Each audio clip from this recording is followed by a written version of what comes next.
ఛందస్సు సంబంధించి నేను ఒక పాట రూపంలో మీకు తయారు చేశాను. ముఖ్యంగా ఆ 4 పద్య లక్షణాలకు సంబంధించి ఒక పాట రూపంలో దాన్ని గుర్తుపెట్టుకోవడానికి అవకాశం ఉంది. ఒకసారి నేను మీకు పాడేనిపిస్తా. తెలుగు వృత్తాలలో 4 పద్య లక్షణాలు తేలికగా నేర్చి కొంచెం తెలివి పెంచుకుందాం.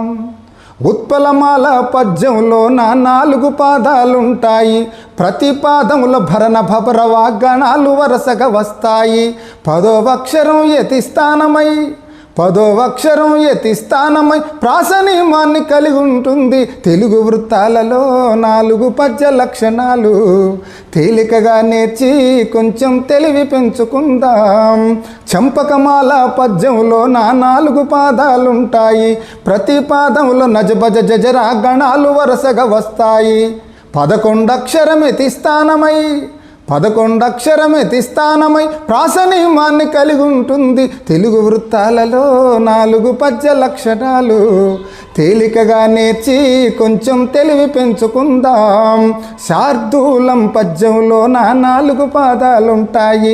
ప్రతి పాదములో మసజస తతగా గణాలు వరుసగా వస్తాయి. 13 అక్షరం యతి స్థానమై ప్రాస నియమాన్ని కలిగి ఉంటుంది. తెలుగు వృత్తాలలో 4 పద్య లక్షణాలు తేలికగా నేర్చి కొంచెం తెలివి పెంచుకుందాం. మత్తేవం పద్యంలో 4 పాదాలుంటాయి.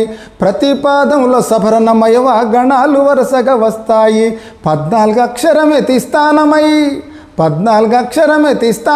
ప్రాస నియమాన్ని కలిగి ఉంటుంది. తెలుగు వృత్తాలలో 4 పద్య లక్షణాలు తేలికగా నేర్చి కొంచెం తెలివి పెంచుకుందాం. తేలికగా నేర్చి కొంచెం తెలివి పెంచుకుందాం.